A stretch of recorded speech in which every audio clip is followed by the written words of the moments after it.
welcome back to Red Band of Destiny, here for another episode of All Your Vehicles Are Belong to Us, the show where we collect all the vehicles from all the places. Already started an event because I forgot to turn my mic on. You will, of course, notice we are not playing SnowRunner. Thought we'd get back to Forza for a little bit. So I remember which button does what.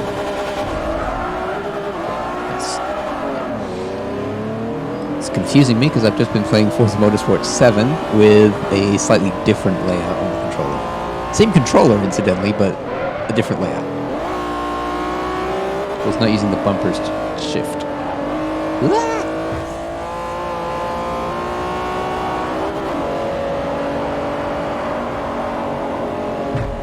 I was using what I think is the default for the Xbox of the, I think it's B is up and X is down or something. Which I find kind of confusing. I'm not really sure why I was sticking with it.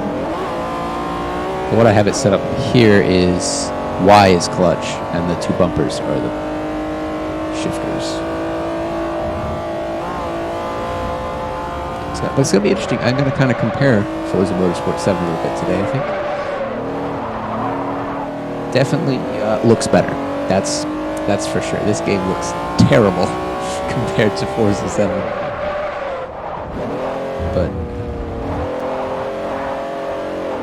But on the whole, I think Forza 4 is a better game. Even if 7 is more technically impressive. I think 7 is better, but only if you consider like the track. The driving is better, which, I mean, this is a driving game, so that might be more important to you.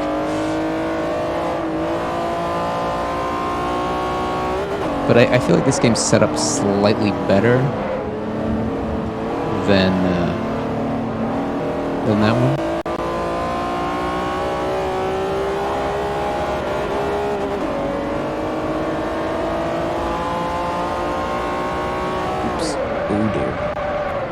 For instance, this game does not have loot boxes. They hadn't really been invented yet. It's a simpler time, 2011. Is it 2011? That's right for this game, isn't it?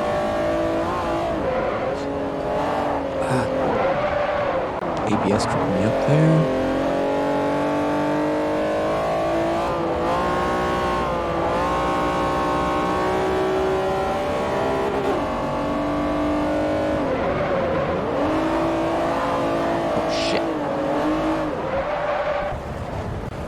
Nope, that's reverse. I will say Forza 7 does have more interesting cars in it.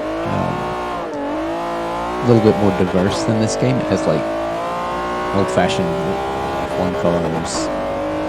It has Formula E cars, which is fun. Got to learn that those have gearboxes. Was kind of thrown off by that. I'm like, why does the electric car have a gearbox? God damn it. I don't remember it being this twitchy. Jeez. But granted, this has been happening in Forza 7, so makes it a little bit more equal.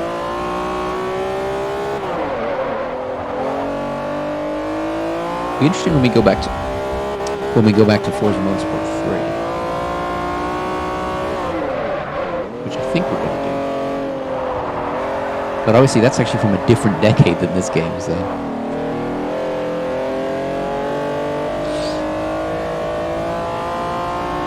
Pretty far up there on the best racing game of the decade, then. Though I might give that to Dirt 2, because Dirt 2 is awesome. Ooh, Burnout Paradise. Burnout Paradise is very good. Oh, I know. Well, actually, no, it has a lot of issues. Maybe not.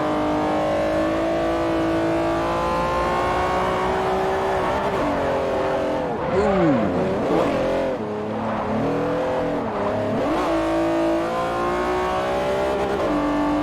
I was thinking about trying to go down a class, but that is not a good idea, it seems.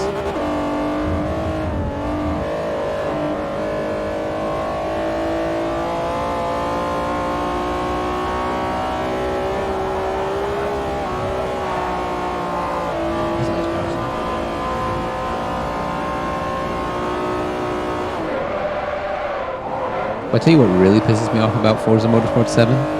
It doesn't actually let you use a lot of your cars. Or if you want to upgrade a car, you can't use it. It upgrades itself out of its class, and it's not possible to drive it in the career mode, at least as far as I've found.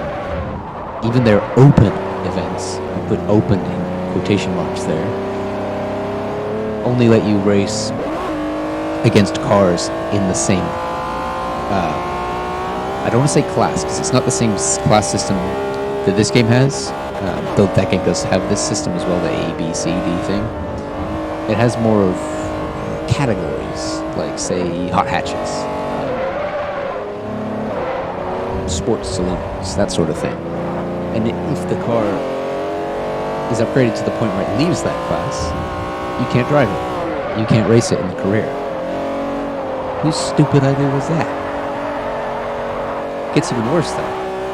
Some cars are in what I think is what is called a Forza special class, and you can't race them at all in the open races. It's so frustrating. So frustrating. Because I got the was it the deluxe edition or whatever, because it was on sale, and it comes with a bunch of cars. One of the cars it came with was a Honda Odyssey. I'm like, oh sweet, I'll make a V8 all-wheel drive Honda Odyssey. Let's have some fun with this. Can't use it in the campaign mode. What? No, it's so stupid. And it's not a problem that the game shares with the Horizon series, because I bought Forza Horizon 4 at the same time. You can do whatever you want in Horizon 4. It doesn't care what car you're driving. So it's really weird to me that that freedom has been taken away from Forza 7. Yeah. Of course, don't know if it's in 5 or 6, because I have never played those games, and I probably never will. The only reason I can get 7 is because it's been released on PC. It's the same reason why playing Horizon 2 will be difficult, at least playing the full version. Might have to play the truncated 360 version. Hold on a second. Okay, we're back. Oh, okay. Word of advice there. Do not pause while braking. So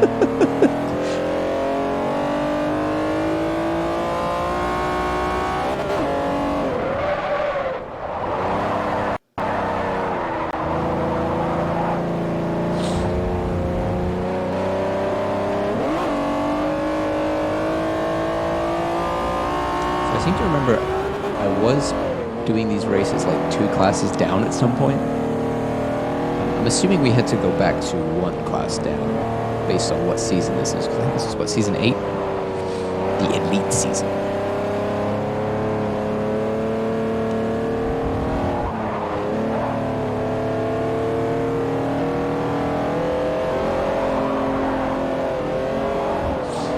We got less than $200,000 to go before we have $2 million to buy us a Acura Le Mans.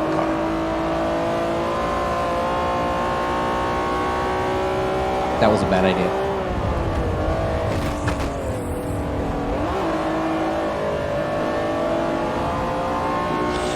There was a certain amount of high-speed cornering you could do there, but that was beyond it. Nope.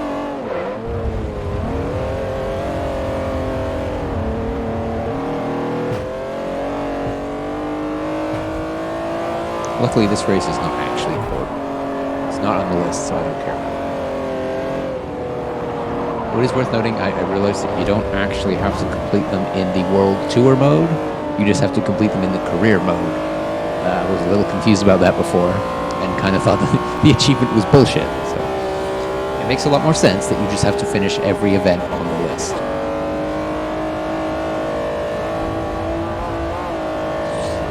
But we also have to get to through season 10 for an achievement apiece of those. So we'll be doing those first, and then that will help us knock out a couple in the chart. So So the good news is I haven't really wasted my time doing anything.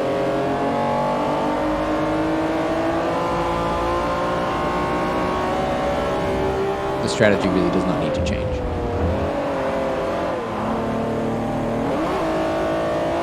Except we can be a little less concerned about what we don't get when it's useful. Oh, crap! I believe that's what's known as snap oversteer. Is that what it is?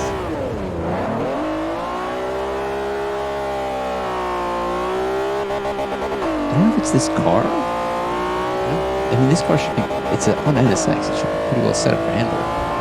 So I imagine it's user error. User error in that I turned off all of the safety aids. No ABS, no traction control, no stability control. I imagine the stability control is what stops that from happening. Case in point!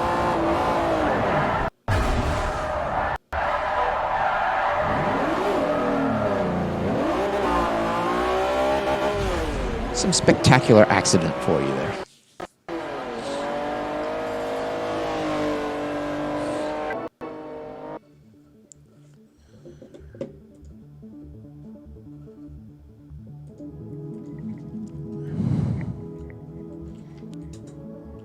Gotta make sure I got the award car list.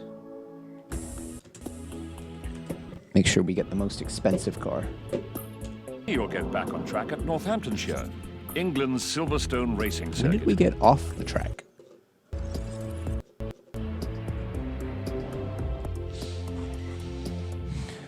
Silverstone Grand Prix.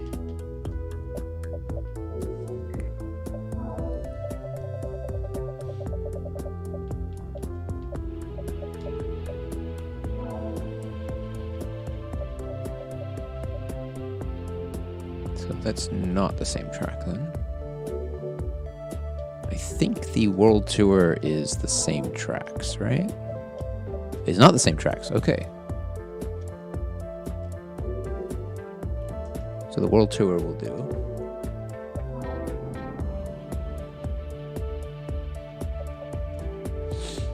Should go for the lower class event first, I think.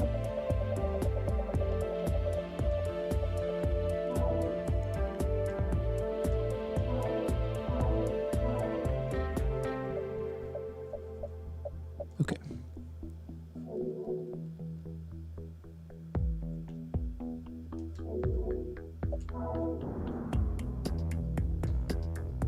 All right, what cars we got?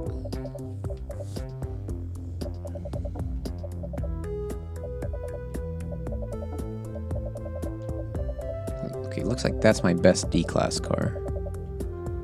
Followed by some muscle cars which are not that great. I think we'll go for the 500.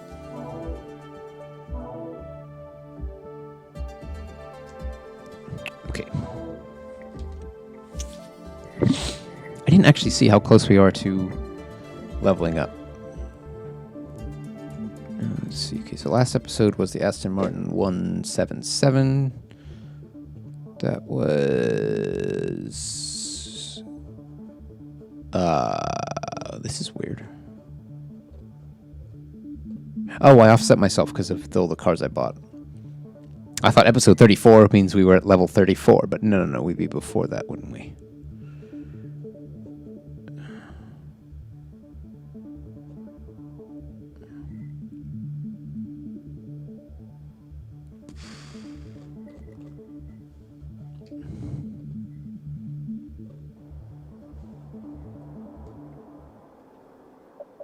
Is there a way to see on it? No, I guess not. Okay.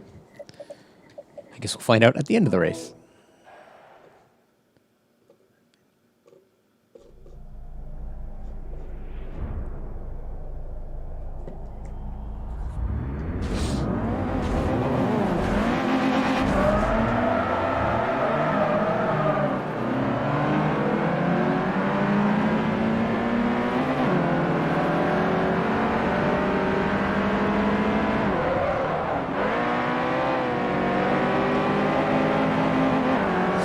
This is very strange. It says here that it's the level 36 reward car. But we should be way before that, because we also bought cars. I seem to have messed up my numbering system.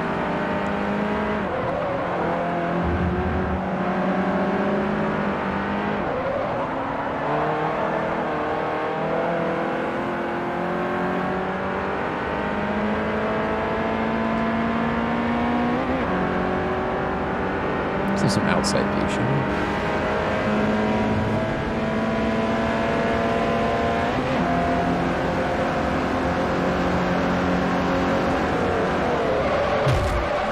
Contact.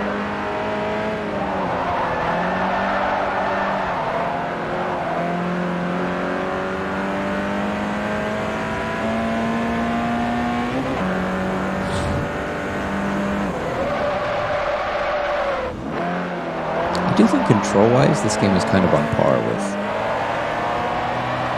Forza Motorsport 7. Though it does have the disadvantage of every single track being in the daytime. Like this game's idea of adverse weather conditions is it's a bit sunny outside. 7, of course, has full rain, which was interesting to get used to. And it has rain that starts halfway through a race, which is kind of cool. So, oh god. It's actually looking like we might maybe do Motorsport 7 for that year. I forget which game is competing with it. Trackmania Turbo, I think, is one of them. And something else. Maybe a truck simulator game?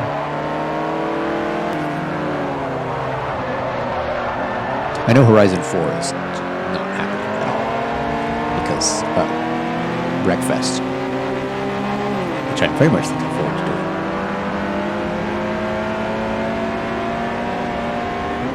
Of course, I already tried doing Wreckfest, but my PC could not handle playing it and recording it at the same time.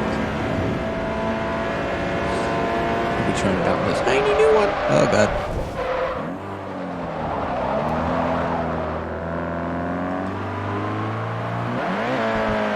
It'll be interesting if we get to Gran Turismo 4. That's going to be tricky. Because my PS2 refuses to play my copy of Gran Turismo 4. I think it's because it's a very old PS2. The original big PS2, not that little tiny thin one that a lot of people have later. Thin one that went out of production in 2012. That's a year after this game came out. They were still making the PS2. Very successful console, that's for sure. But I'm going to look into setting up the what's it called, PSX2 emulator, which basically turns your computer into a PS2. And I'm assuming it makes a kind of clone of your PS2 because you have to do a BIOS dump. You have to have a legit BIOS to use it, so to figure that one out. But I do have a real working PS2, so that won't be a problem.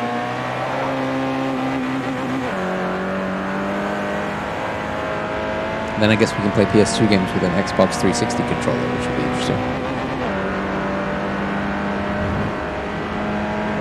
But I would like to have a proper go at playing GT4, because I never really did. I didn't spend a lot of time playing it when I was a kid, or at least not playing the campaign. I wasn't really old enough to understand anything beyond the arcade mode. I guess it wasn't until I got Motorsport 3 that I started actually caring about the campaign. Which is, of course, why I bought this game when it came out.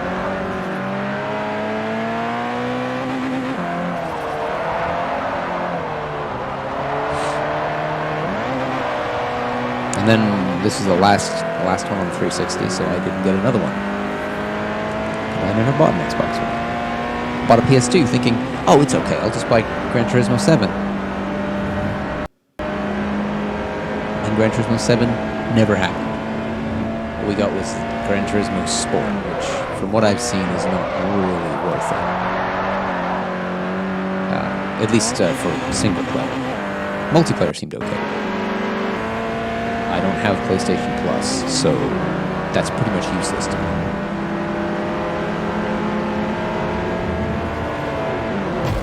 So it was very frustrating that the PS4 has not gotten anything resembling a real Gran Turismo game. When, yeah, the PS1 had 2 Gran Turismo games. The PS2 had 2 Gran Turismo games. The PS3 had 2 Gran Turismo games. And the PS4 has half a Gran Turismo game. Ridiculous.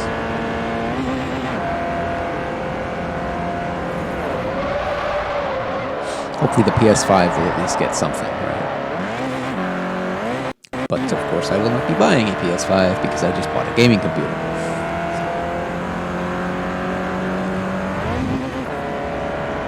It will cause me to be overly harsh on the games that were console exclusives for consoles that I don't have.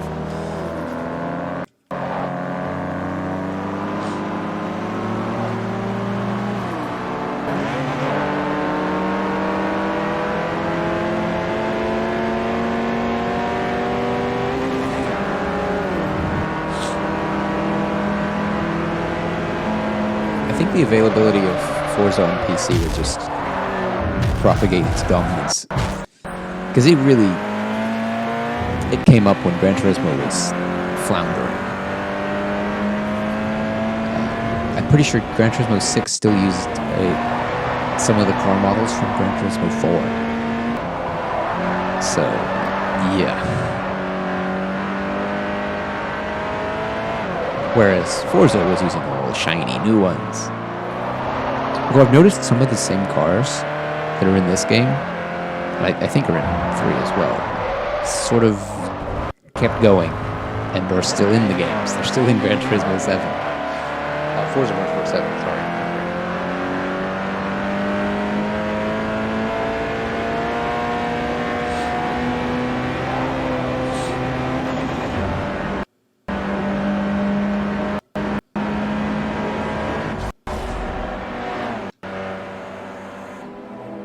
I didn't check what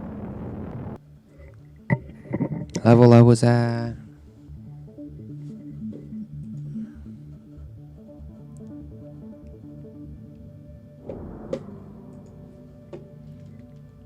I'm gonna have to figure out what the hell happened to the numbering system here. Today you return to Nürburgring, Germany, for a race on the renowned Nürburgring. And that reminds me of one of my negatives of this game. No full Nürburgring race. Boo! Not even like at the end of the game, maybe? Sorry, I need to see... Huh. How are we only on episode 34 then? Did we miss some did some episodes get lost or something?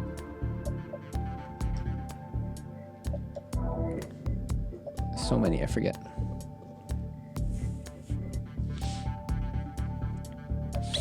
So let's see, we're at the ring challenge. That's here.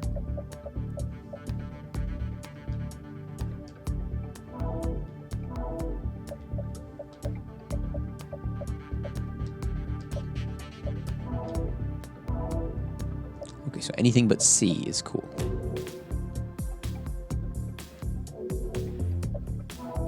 Good, A works. Well, it would work if that BMW event was actually available.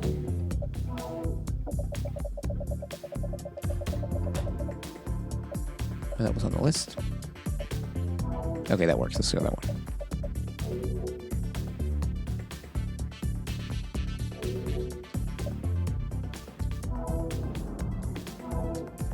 Seems less fun to race the RS6 in an RS6, so let's race it in the Holden.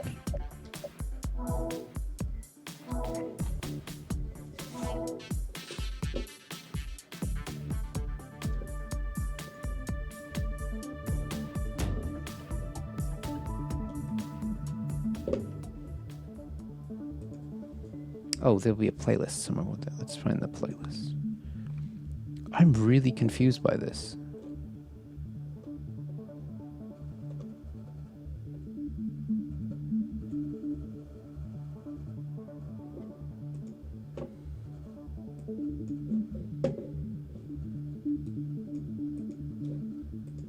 Make sure I turn off the desktop audio on OBS so you don't have to hear it.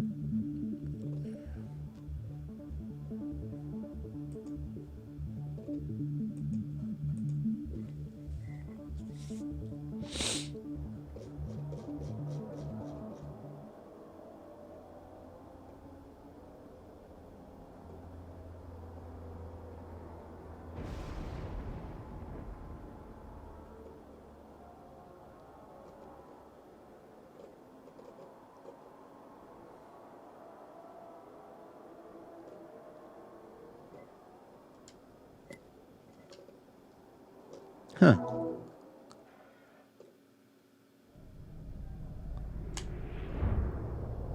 I don't see anything weird here.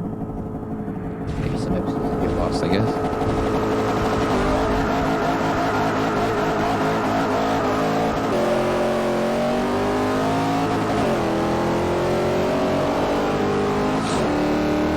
I really like this event type.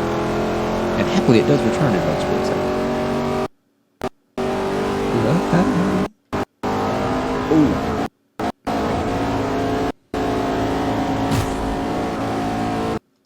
Hey! Hey! You bastard. What the hell was that?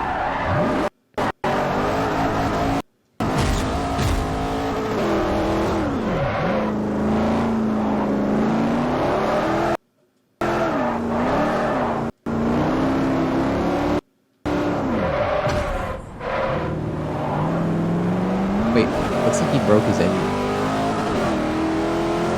Yes, of course the Australian car wants to go sideways.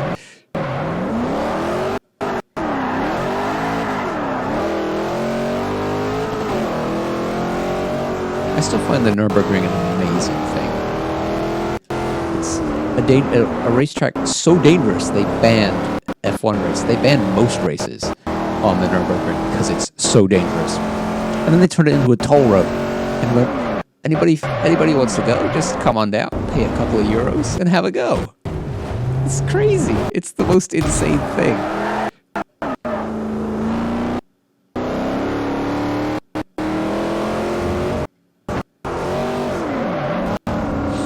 And like it's to the point where, you know, they have tour buses that go around the Nürburgring.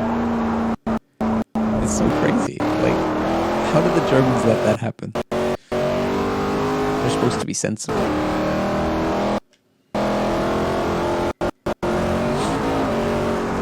And like you can say, well, we're also the same country that has autobahns with no speed limit, but that's actually somewhat sensible. And that if you can trust your drivers enough, then you can just allow them to get places faster and go as fast as they feel is safe.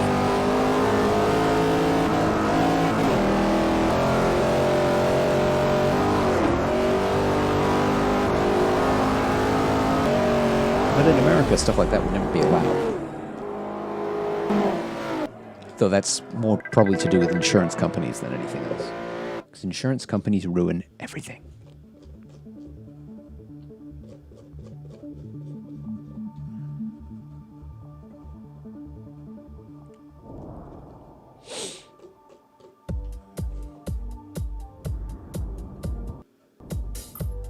It's back to the sun-baked desert of Arizona for an event at Sedona Raceway Park. Ooh, Sedona.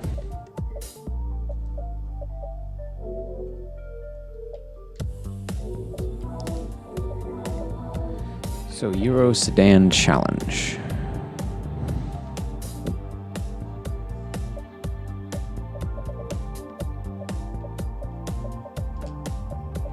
Full Sedona? Full Sedona? Nope.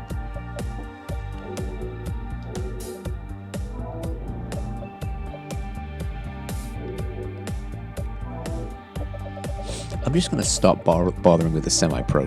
Oh. Throw semi-pro. Never mind. Never mind.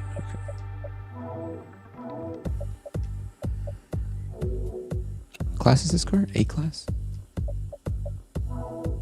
Nope, no full Sedona. Any Sedona at all? No Sedona? Okay.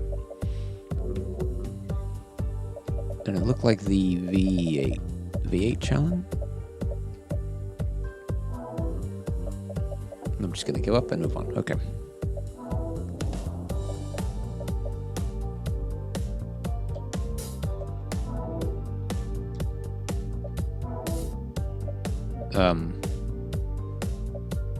Okay, how does this count as European? It's definitely Australian, and it's Australian branded. Okay. I mean, if it said Vauxhall on it, that would make sense, but it says Holden.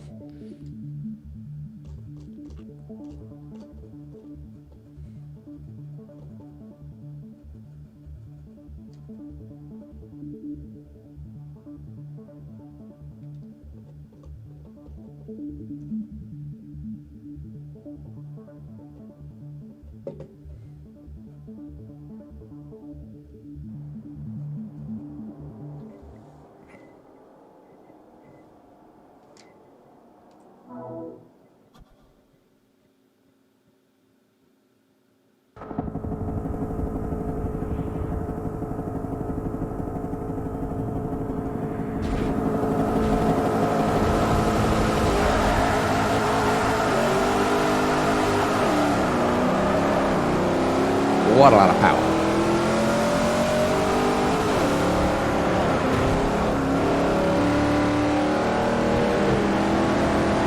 Whoosh. So there are two things about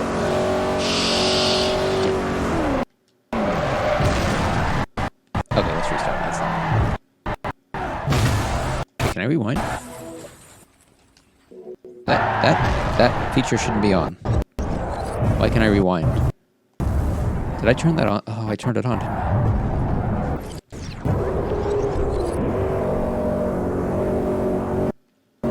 Make sure I turn that off. It's wasting me money. Oh, that's what the difficulty set to.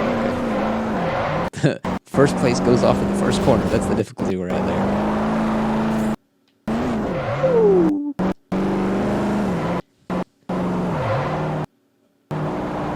I will say the driver tars Motorsport 7. They're a lot more realistic than these.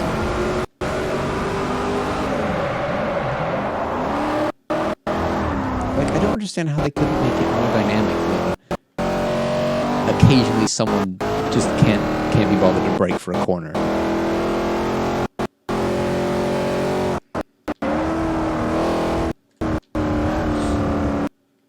Like, you never see someone struggling and then spin out. They always just go in a straight line into the wall.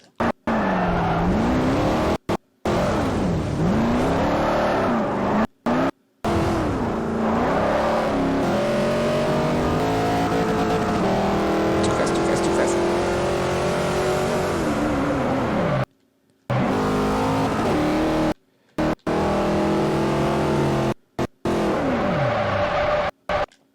But yeah, the redeeming features of Motorsport 7 has Bathurst or Mount Panorama. I'm not really sure what is it. Mount Panorama at Bathurst? That must be what it is.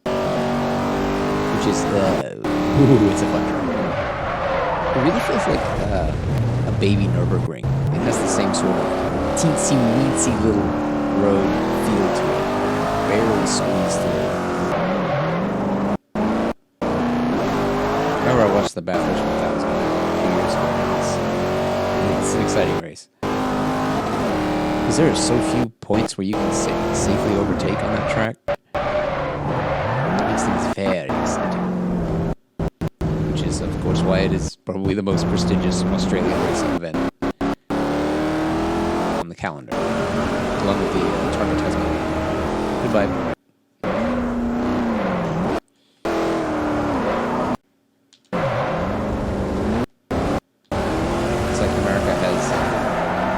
Pikes Peak and the Daytona 500 and the Indy 500.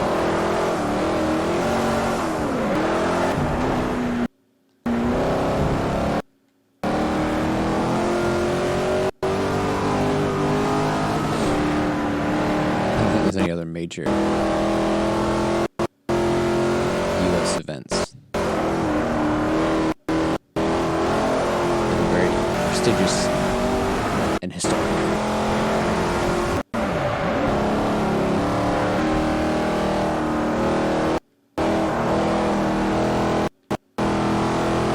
And I think Pikes Peak is the only American one. It's really something that would not be greenlit today. I don't think.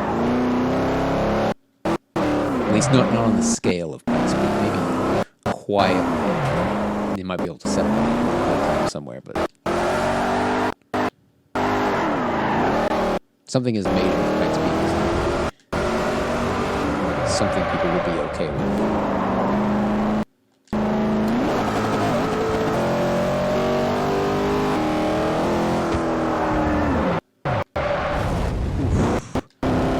Great drift car. Great drift car.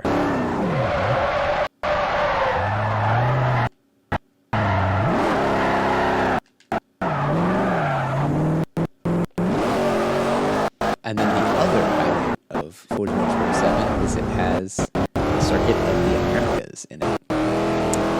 Which, if you don't know, is the American F1 track. Which just happens to be in my hometown. Austin, Texas. Actually, kind of annoyed because I almost had the chance to drive around it. They did like a charity event last year where you could. It wasn't like anything fast. It was like 10 miles an hour or something, which was awesome. I was like, oh, cool. Maybe I'll go to that. One problem: they scheduled it on Mother's Day. Really? Mother's Day. Come on. What? I feel like they deliberately sabotaged themselves there. Like they deliberately wanted to make it small. Which was just cruel, quite frankly. I mean, you could have done it on Father's Day. That would be perfectly reasonable. What's my Father's Day like taking your dad to a racetrack, huh? But yeah, didn't get to do that.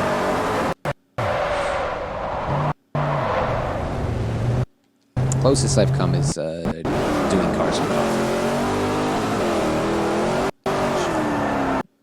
which has been in Coda for 2 or 3 years.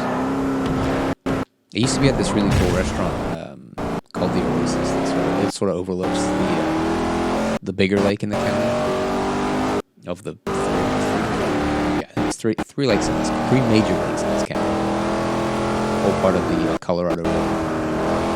It's not the other Colorado River. It's actually in Colorado. It's the Texas Colorado. It's very confusing. Sorry. But yeah, it was cool to finally drive around. Oh god, Circle of the Americas, and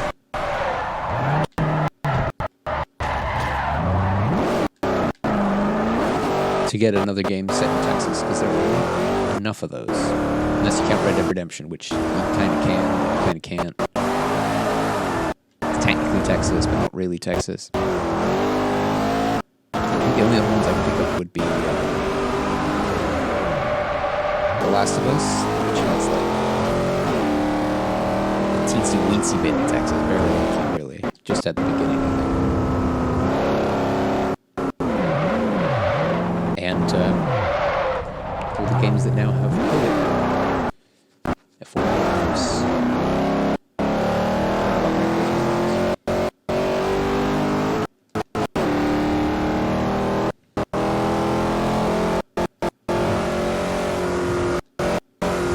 I can't say it's a track that I like that much. I do like they put the Virginia International Speedway in it, which is an interesting track where it has one really annoying corner. It's a bit like the corkscrew at Laguna Seca where you have to just brake, and you just have to know that you're supposed to brake there. It's just evil design. At least at Laguna Seca, like it's famous for that corner, so you know it's there. It took me a while to get used to the Virginia International Speedway. Also has Spa. I like Spa. Spa's a nice track. Very dangerous, but it's very nice.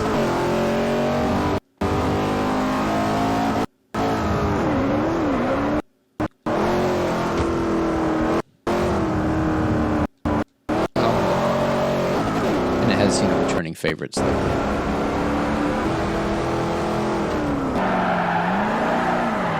Top Gear Test Track, Suzuka.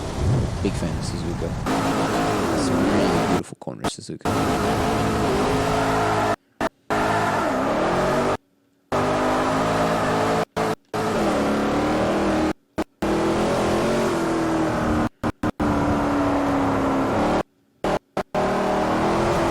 This race, 7th place. Damn.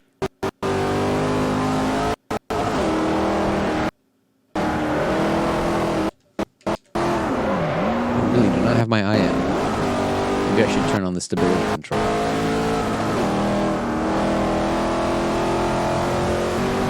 Alright, we've somehow finished episode 34 at level 37. I don't know what happened there.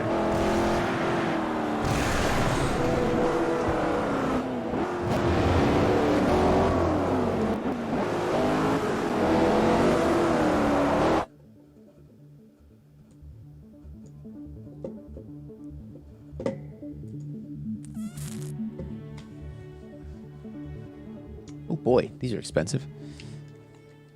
Let's just give you some quotes here. $4 million. $1.2 million. Again, $1.2 million. To 200,000. You the real chump if you take that one. 200,000. That's such a ripoff. Would you like the $4 million car or the $200,000 car? I'm putting it in red, but we're going to paint it white immediately, so I don't know. It's not really a point to that.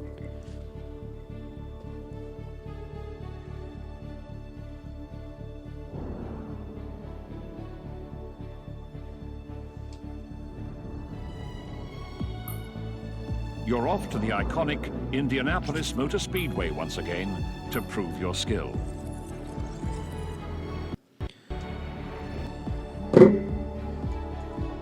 Right, let's go paint a car white and end the episode. We're not in the Diablo, are we?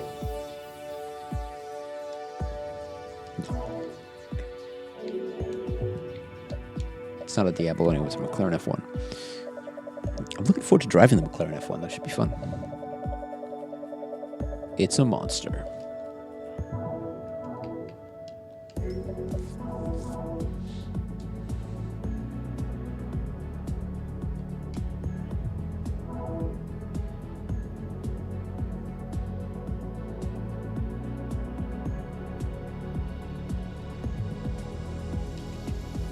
There we go. Right. That was this week's episode. Join us next week when we'll either be getting a modern GT2 car or we'll be buying our first multi-million-dollar car. Oh joy. So many more to go. See you then.